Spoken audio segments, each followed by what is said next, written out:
샬롬, 갈매기의 꿈 첫 번째. 아침, 새로운 태양이 잔물결이는 잔잔한 바다에서 금빛으로 빛났다. 해안으로부터 2km 못 미치는 곳에서 낚싯배가 바다에 밑밥을 뿌리자 하늘에서 아침 먹이를 찾는 새들에게 소식이 전해졌다. 결국 1000마리쯤 되는 갈매기 떼가 먹이를 얻으려고 서로 밀고 다투었다. 분주한 하루의 시작이었다. 하지만 저 멀리 배와 해변으로부터 떨어진 곳에서 갈매기 조나단 리빙스턴은 홀로 연습 중이었다. 30m 상공에서 조나단 리빙스턴은 물가키를 내리고 부리를 든 채 고통스러운 날개의 비틀림을 유지하려고 애썼다. 비틀림은 천천히 난다는 뜻이었고 이제 그는 얼굴을 스치는 바람이 살랑댈 때까지, 아래쪽 바다가 잔잔해질 때까지 속도를 늦추었다.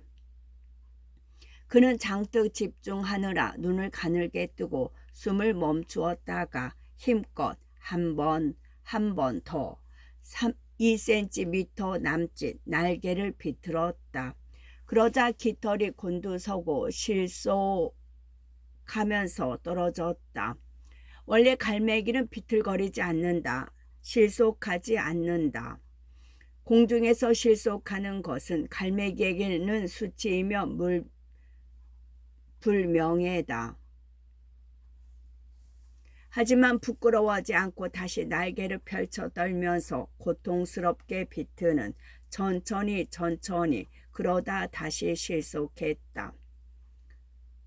움직이는 물체가 급히 속력을 잃는 현상을 실속하다라고 합니다. 리빙스턴은 평범한 새가 아니었다. 대부분의 갈매기는 비행에 대해 아주 간단한 사실 이상은 배우지 않는다. 해안에서 먹이가 있는 곳으로 갔다가 돌아오는 방법만 배운다. 대개의 갈매기들에게 중요한 것은 비행이 아니라 먹이다. 하지만 리빙스턴에게 중요한 것은 먹이가 아니라 비행이었다. 갈매기 리빙스턴은 무엇보다도 하늘을 나는 게 좋았다. 이런 생각을 하면 다른 새들 사이에서 인기를 얻지 못한다는 것을 리빙스턴은 알고 있었다. 그가 종일 혼자 수백 번씩 저공 활공을 연습하며 시험하자 그의 부모님도 실망했다.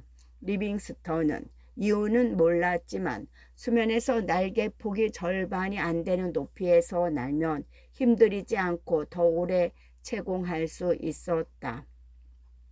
그의 활공은 보통 새들처럼 발을 물에 넣는 것으로 끝나지 않았다. 발을 유선형으로 몸에 붙이고 수면에 디디면 긴 밋밋한 흔적이 남았다. 그가 해변에서 발을 올리고 미끄러지며 착륙한 후 걸으면서 미끄러진 거리를 재기 시작하자 부모님은 몹시 낙심했다. 어머니가 물었다. 왜 그러니 존? 왜 그래? 어느 새처럼 사는 게 왜 그리 어려운 게냐? 저공 비행은 펠리컨이나 알바트로스에게 맡기면 안 되겠니? 왜 먹지 않는 게냐? 얘야, 비쩍 마른 것 좀 봐라. 비쩍 말라도 상관없어요. 엄마, 저는 공중에서 무얼 할 수 있고 무얼 할 수 없는지 알고 싶을 뿐이에요. 그게 다예요. 그냥 알고 싶어요. 아버지가 인자에게 말했다. 이것 봐라, 존. 겨울이 멀지 않았다. 배들이 나오지 않을 거고 수면 가까이 있던 물고기 떼는 깊이 들어가겠지. 연구해야겠다면 먹이에 대해, 먹이를 어떻게 잡을지에 대해 연구하거라. 이 비행에 대한 것도 좋다만 활공으로 먹고 살 수는 없는 노릇이지. 비행하는 이유가 먹이를 구하기 위해서라는 점을 잊지 말거라. 존은 공손하게 고개를 끄덕였다. 이후 며칠간 그는 다른 갈매기들처럼 행동하려고 애썼다. 선창가와 낚싯배들 주위에서 꽥꽥대며 새들과 다투고 물고기와 빵 조각을 차지하려고 달려들었다. 하지만 제대로 할 수가 없었다. 그는 소용없는 짓이라고 생각하면서 자신을 쫓아오는 허기진 늙은 갈매기에게 힘들게 얻은 멸치 한 마리를 떨궈 주었다. 이 시간에 비행을 배우며 보낼 수 있으면 좋을 텐데 배울 게 정말 많다고. 얼마 지나지 않아 갈매기 조는 다시 먼 바다로 나가 혼자 지냈다. 허기졌지만 배우는 것이 있기에 행복했다. 익혀야 할 것은 속도였고 일주일 동안 연습하자 그는 속도에 대해 살아있는 가장 빠른 갈매기보다 아는 것이 많았다. 300m 상공에 있는 힘껏 날개를 퍼덕여 파도를 향해 300m 상공에서 있는 힘껏 날개를 퍼덕여 파도를 향해 아찔한 각도로 강화했다. 그러면서 갈매기들이 아찔할 각도로 강화하지 않은 이유를 알았다. 그는 딱 6초 만에 시속 110km 정도로 날았고 이 속도에서는 날개가 흔들림 없이 위로 들리지 못했다. 거듭 같은 일이 벌어졌다. 아무리 신중을 가하고 능력을 최고로 발휘해도 빠른 속도에서는 제어력을 잃었다. 300m까지 오른다. 먼저 전속력으로 쭉 날아가다가 날개를 퍼덕이면서 수직 강화로 바꾼다. 그럴 때마다 왼쪽 날개가 위로 쳐들리면서 실속하여 왼쪽으로 마구 흔들렸고 균형을 잡느라 오른쪽 날개를 실속시키면 불처럼 획 움직이며 오른쪽으로 빙글빙글 돌았다. 날개가 쳐들리는 것은 아무리 조심해도 소용이 없었다. 10번을 시도하면 10번 모두 시속 110km 지점을 지나면서 그는 제어력을 잃고 휘휘 돌며 날개 뭉치로 변해 물속으로 곤두박질했다. 물을 뚝뚝 흘리면서 마침내 조는 생각했다.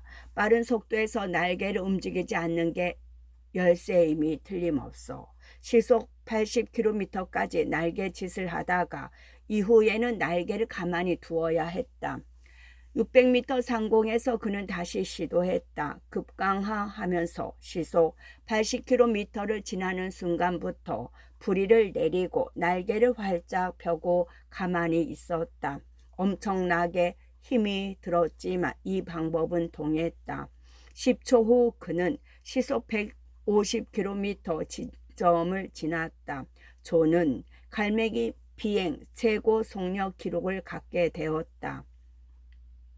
하지만 승리감은 잠시뿐이었다. 수평 비행을 시작한 순간 날개의 각도를 바꾸기 무섭게 그는 똑같이 제어되지 않은 상태에 빠졌고 시속 150km 지점에서는 다이너마이트가 터지는 것 같았다. 조는 공중에서 폭발해서 절벽 같은 바닷속으로 떨어졌다. 정신을 차려보니 어두워진 지 한참 지난 후였다. 그는 달빛이 쏟아지는 바다 위에 떠 있었다. 날개가 우둘투둘한 납덩어리 같았지만 실패의 무게가 훨씬 더 무겁게 다가왔다. 그 무게가 몸을 바다 밑바닥으로 끌어내릴 만큼 무거워서 모든 것을 끝낼 수 있기를 그는 간절히 바랐다. 조는 물속에 잠길 때 그의 내면에서 묘하게 허헉 탄 목소리가 들렸다. 다른 길은 없어. 나는 갈매기야. 나는 한계를 많이 가지고 태어났어. 내가 비행에 대해 많이 알 운명이라면 이해력이 좋았겠지. 내가 빠른 속도로 날 운명이라면 매처럼 날개가 짧고 물고기가 아니라 쥐를 먹고 살았을 거라고 아버지의 말씀이 옳았어. 이 엉뚱한 짓을 집어치워야 해. 집으로. 갈매기 무리에 날아가서 이대로 만족하면서 살아야 해. 한계가 많은 처량한 갈매기로. 목소리가 잦아들었고 조는 그 말에 동의했다. 밤에 갈매기가 있어야 할 곳은 해안가야. 그러니 그 순간부터 평범한 갈매기가 되겠노라고 그는 맹세했다. 그러면 다들 더 마음 놓을 거야. 그는 한없이 어두운 물속에 빠져나와 그는 힘없이 어두운 물속에서 빠져나와 육지를 향해 날았다. 힘이 덜 드는 저공 비행을 익혀둔 것에 감사했다. 그런데 아니야 라는 생각이 들었다. 예전의 방식은 포기했어. 배운 것은 모두 포기했다고. 나는 여느 갈매기 같은 갈매기니까 갈매기답게 날 거야. 그래서 그는 어렵사리 30m 상공으로 올라가서 더 힘껏 날개를 버덕이며 해안가로 나아갔다.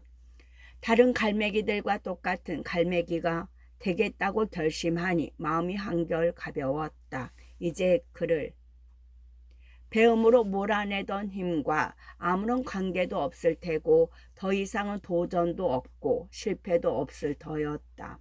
또 생각하는 것을 멈추고 해안 위의 빛을 향해 어둠 속을 나는 것도 근사했다. 어둠. 허헛한 목소리가 놀라서 소리쳤다.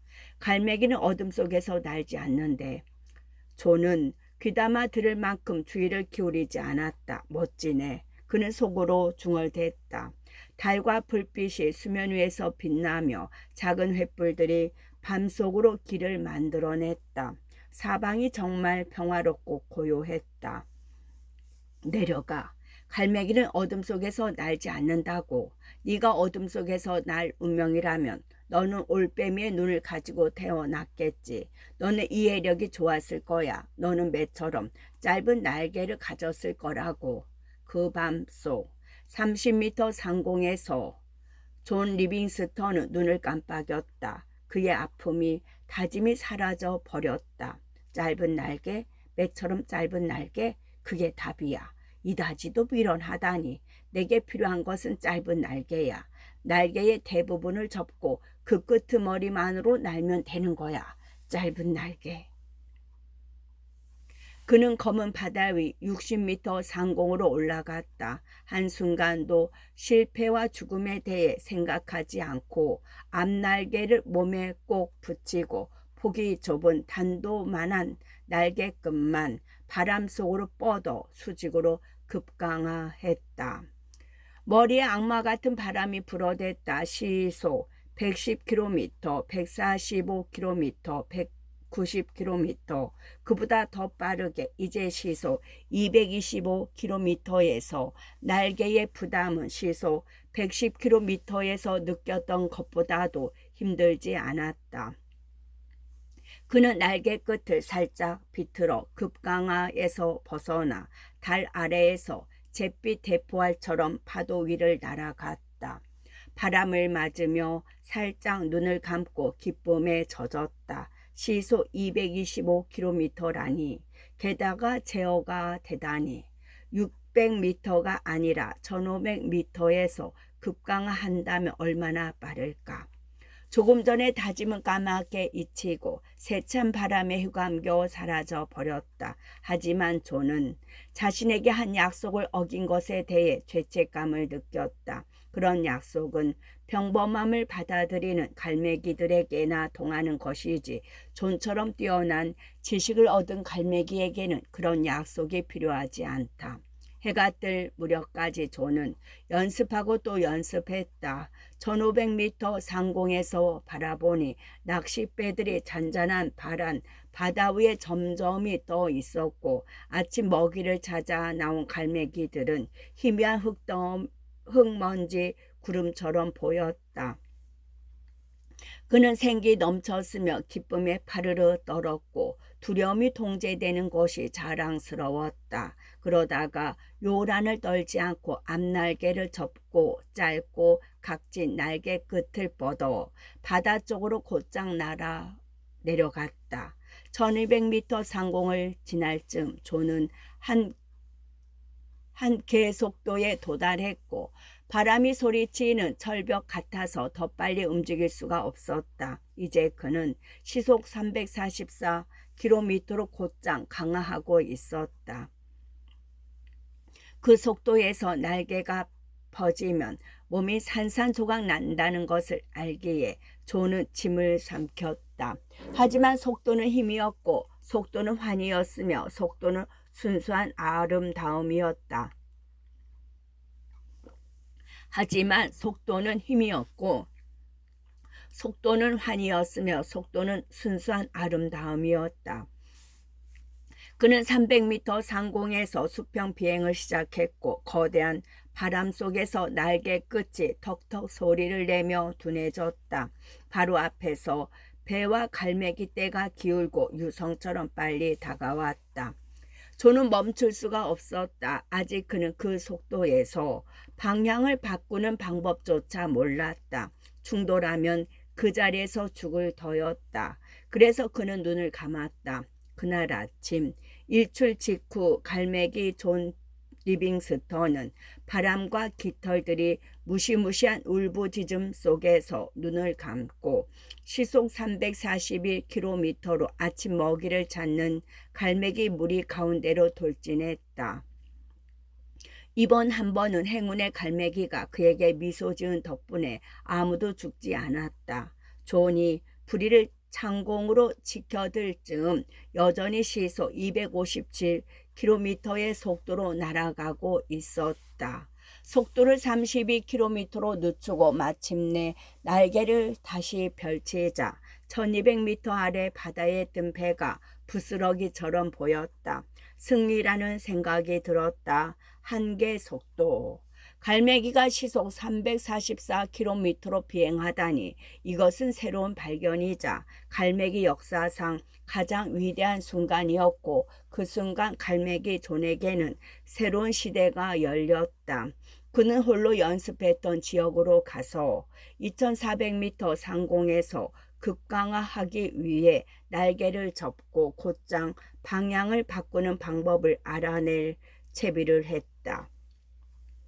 엄청난 속도에서는 날개 끝 깃털 하나를 살짝 움직이면 매끄럽게 휘감듯 곡선을 그린다는 것을 그는 알아냈다. 하지만 이것을 배우기 전에 그 속도에서 깃털을 하나라도 움직이면 소총 탄환처럼 빙그르르 돈다는 것을 알게 되었고 존은 갈매기 역사상 최초의 고개 비행을 해냈다. 그날 그는 다른 갈매기들과 대화를 할 짬이 없이 일몰이 지나도록 계속 날았다. 공준회전, 왕횡전, 방위점 횡전, 배면회전, 거꾸로 낙하, 바람개비 돌기를 알아냈다. 존이 해변에 모인 갈매기들과 합류했을 때는 한밤중이었다. 존은 어지럽고 몹시 고단했다. 하지만 기쁜 마음에 공중회전으로 착륙하면서 땅에 닿기 직전에 급횡전을 했다. 갈매기들이 이 말을 들으면 이 성공에 대해 듣는다면 좋아서 야단법실길 거라고 생각했다. 이제 살아갈 이유가 얼마나 더 많은가. 단조롭게 낚시배를 왔다 갔다 하는 것 이상의 사는 이유가 생겼지.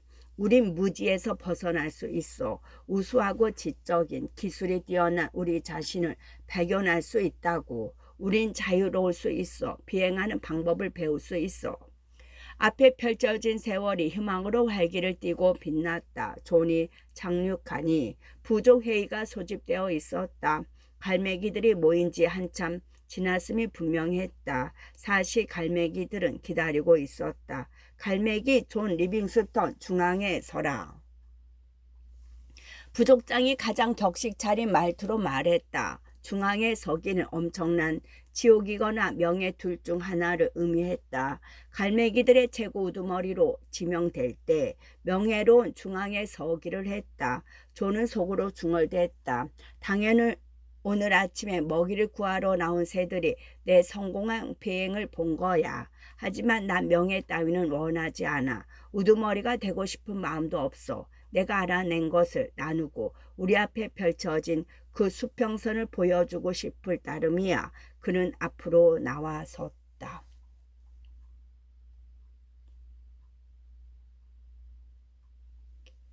부족장이 말했다. 갈매기 존 리빙스턴, 동료 갈매기들이 보기에 지옥의 죄를 저질렀으니 중앙에 서라. 나무 판자로 얻어맞은 기분이었다. 무릎이 후들거리고 깃털이 늘어지면서 귀에서 윙윙 소리가 났다. 지옥? 말도 안 돼. 비행이 성공했다고? 그들은 이해 못해. 그들이 잘못 안 거야. 잘못 안 거라고. 엄격한 목소리가 울려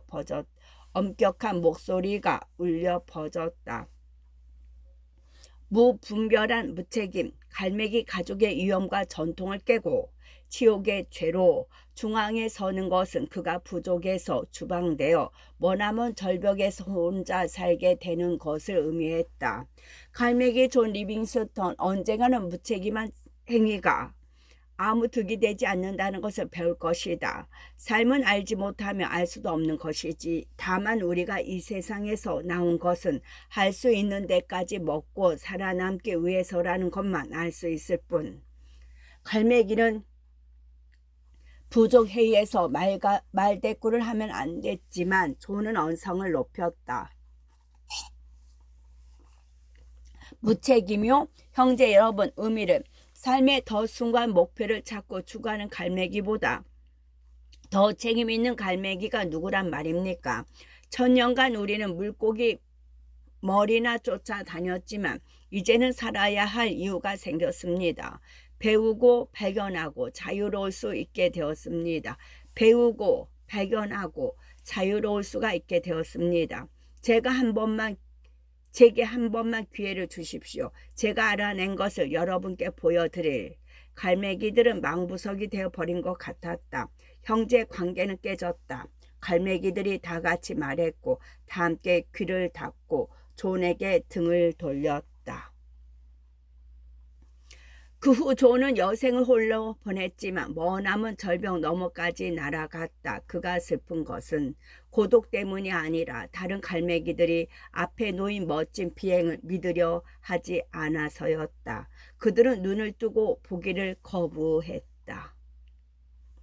그는 하루하루 더 배워나갔다. 유선형의 고속 낙하를 하면 수십 3미터 깊이에 몰려있는 희귀하고 맛좋은 물고기들을 찾을 수 있다는 것을 알았다. 이제 낚시배와 상한빵 부스러기의 의지에 연명할 필요가 없었다. 그는 공중에서 자는 법을 배웠고 밤중에 앞바다로 부는 바람을 가로지르는 여정을 시작해서 해질녘부터 해가 뜰 때까지 160km를 쭉 날았다. 똑같이 마음을 다스리며 짙은 바다 안개 속을 뚫고 비상에 눈부신 맑은 창공으로 접어들었다. 그 순간 안개와 비밖에 모르는 다른 갈매기들은 땅바닥에 서 있었다. 존은 강풍을 타고 육지 깊이 들어가 그곳에서 맛 좋은 벌레들을 먹었다. 한때 존이 갈매기 모두를 위해 바랐던 것들은 이제 그 혼자 얻었다. 하늘을 나는 법을 배웠고 그 대가로 치른 희생은 아쉽지 않았다. 갈매기들이 그렇게 단명하는 것이 따분함과 두려움과 분노 때문임을 그는 알았다. 머릿속에 그런 것들이 없는 존은 훌륭한 삶을 오래 살았다. 그들은 저녁 때에 왔고 존은 애지중지하는 하늘을 평온하게 홀로 날고 있었다. 그의 날개 옆에 나타난 두 갈매기는 별빛처럼 순수했고 높은 밤하늘에 은은하고 정겨운 빛을 내뿜었다. 하지만 무엇보다 멋진 것은 그들의 비행 기술이었다. 그들은 날개 끝을 정확히 움직이면서 계속 존에게 바싹 붙어서 날았다. 존은 한마디도 말하지 않고 그들을 시험했다. 어떤 갈매기도 시험에 통과한 적이 없었다. 그는 날개를 비틀어 시속 1.6km의 속도로 정지하다시피 천천히 날았다. 빛나는 새 두 마리는 존과 함께 속도를 늦추고 편대를 유지했다. 그들은 천천히 나는 것에 대해 알고 있었다. 존이 날개를 접고 횡전하여 시속 305km로 급강하했다. 그들도 존을 따라 흐트러지지 않고 강했다. 마침내 존은 속도를 그대로 올리면서 길게 수직으로 완횡전했다. 그들도 미소 지으면서 함께 횡전했다. 존은 수평 비행으로 되돌아갔고 잠시 가만히 있다가 입을 열었다. 아주 잘하는군. 당신들은 누굽니까? 그대의 부족에서 왔소, 존. 우리는 그대의 형제들이요. 강인하고 차분한 말투였다. 그는 다시 말했다. 그대를 더 높이 데려가려고 왔소. 그대를 집으로 데려가려고. 나는 집이 없습니다. 나는 부족도 없어요. 나는 추방자입니다. 그리고 지금 우리는 큰 산 바람의 꼭대기를 날고 있습니다. 몇백 미터 위로는 이 늙은 몸뚱이를 끌어올릴 수가 없지요. 하지만 그대는 할 수 있어, 존. 그대는 수행했으니까 하나의 단계가 마무리되고 다른 단계가 시작될 때가 온 거요. 평생 그랬듯 그 순간 갈매기 존에게 문득 깨달음이 일어났다. 그들이 옳았다. 그는 더 높이 날 수 있었고 이제 집으로 갈 때였다.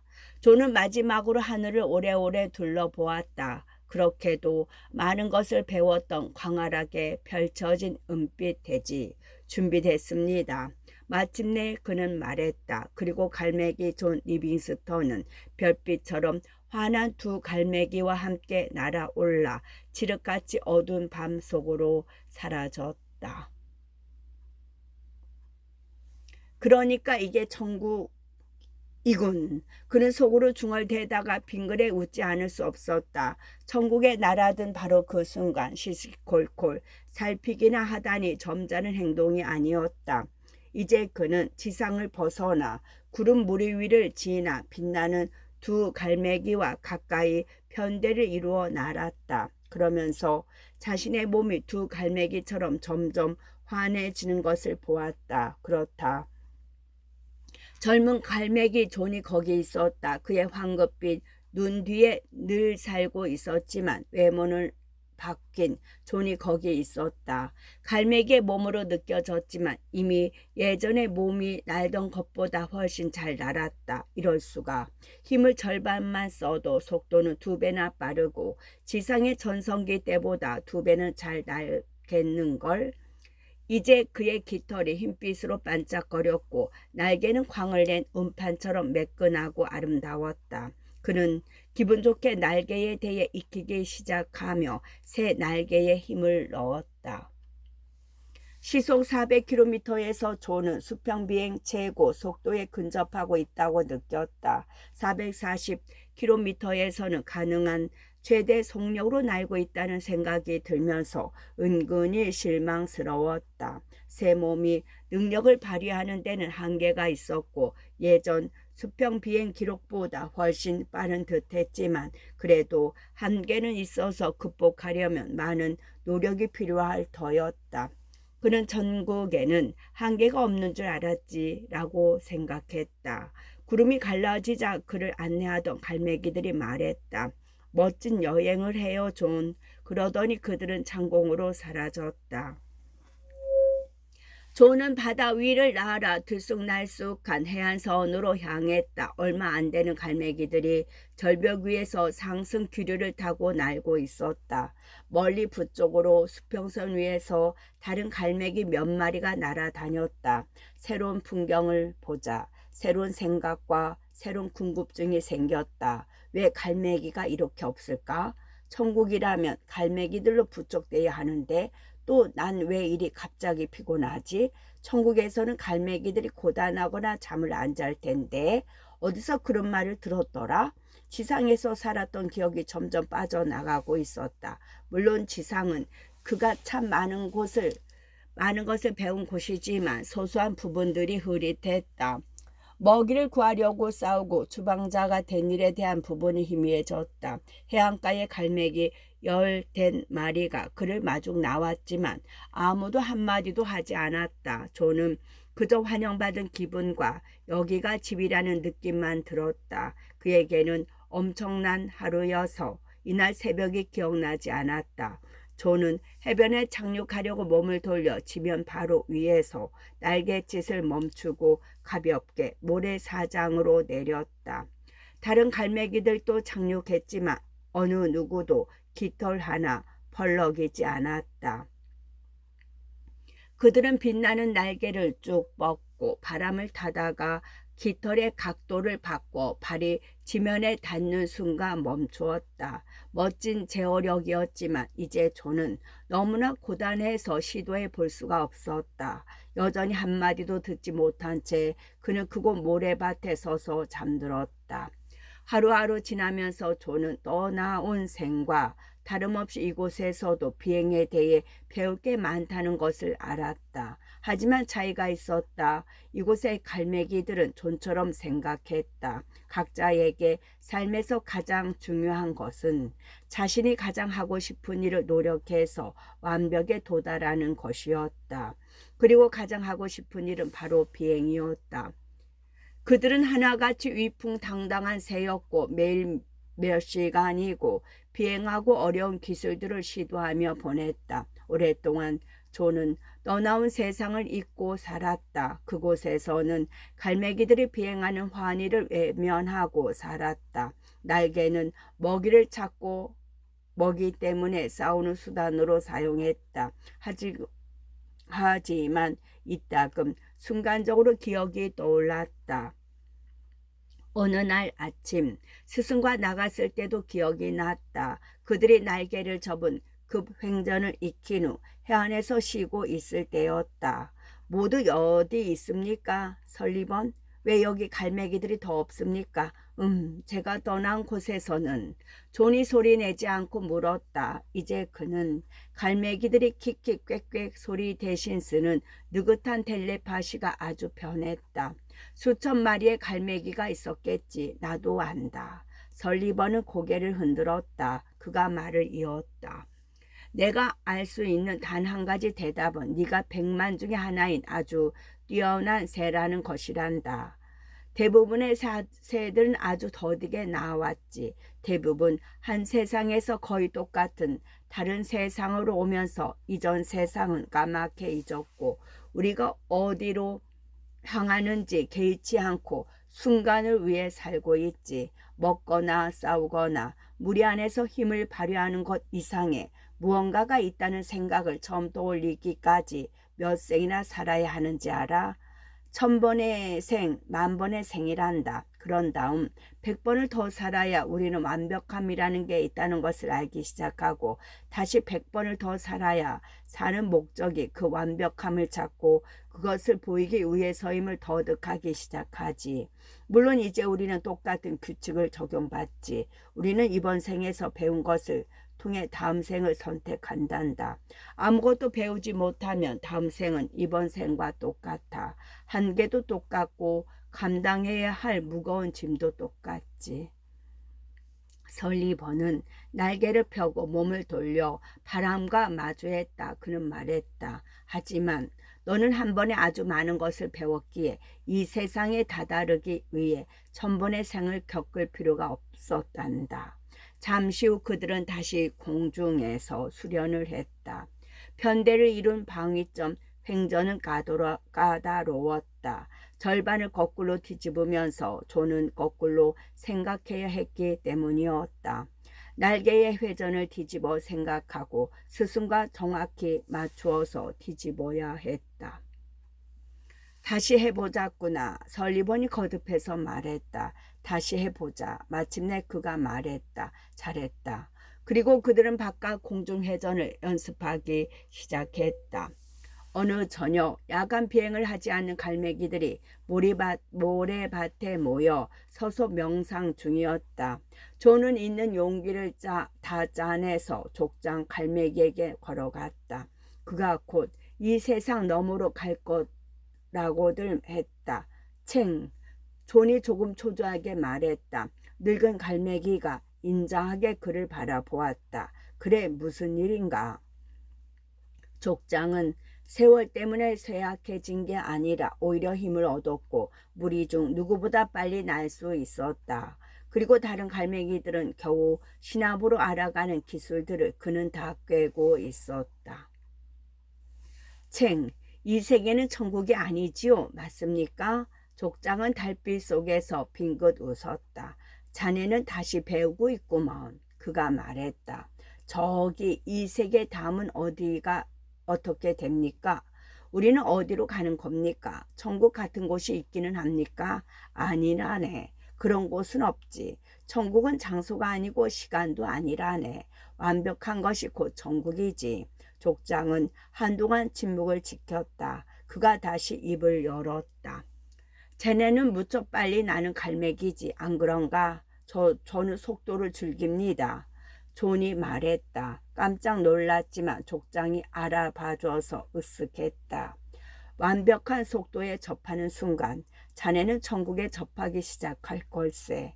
그리고 그것은 시속 1000km로 나는 것도 100만 km로 나는 것도 빛의 속도로 나는 것도 아니지. 왜냐하면 그 어떤 숫자도 한계인데 완벽에는 한계가 없으니까.